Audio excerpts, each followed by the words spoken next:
السلام علیکم ورحمۃ اللہ وبرکاتہ۔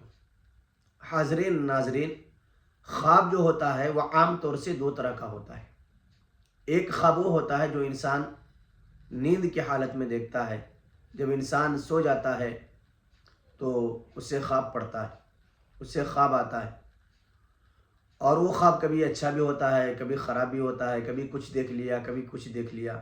تو ایک خواب تو وہ ہوتا ہے جو انسان نیند کی حالت میں دیکھتا ہے،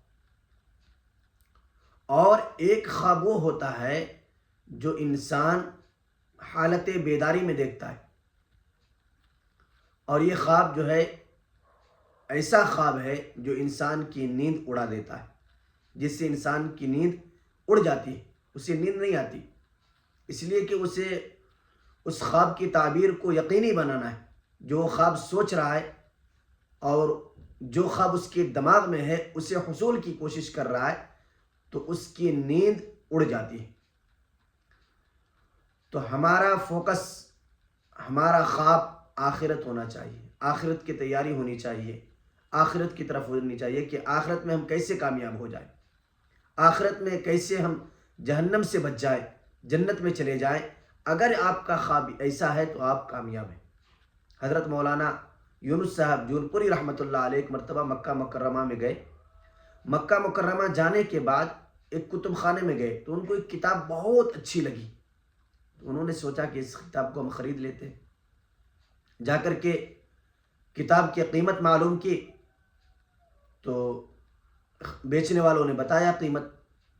حضرت مولانا یونس صاحب جون پوری رحمۃ اللہ علیہ جیب میں ہاتھ ڈالے، جیب میں ہاتھ ڈالنے کے بعد پتہ چلا کہ 1 درہم یا 1 ریال کم ہے۔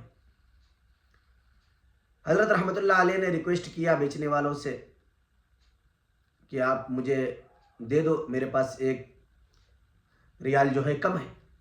انہوں نے دینے سے انکار کر دیا، نہیں دیا۔ تو اس سے حضرت مولانا یونس صاحب جون پوری رحمۃ اللہ علیہ فرماتے ہیں کہ یہی حال آخرت میں ہوگا۔ مکہ مکرمہ جیسی معزز شہر اور متبرک جگہ میں میرے پاس 1 روپے کی کمی تھی، 1 ریال کی کمی تھی، جس کی وجہ سے مجھے کتاب نہیں ملی۔ آخرت میں بھی اگر 1 نے کی کمی پائی گئی تو ہمارا معاملہ مشکل ہو سکتا ہے۔ اس لیے خواب دیکھیں تو آخرت کی خواب دیکھیں، آخرت میں کامیابی کی خواب دیکھیں۔ اللہ تعالیٰ عمل کی توفیق عطا فرمائے۔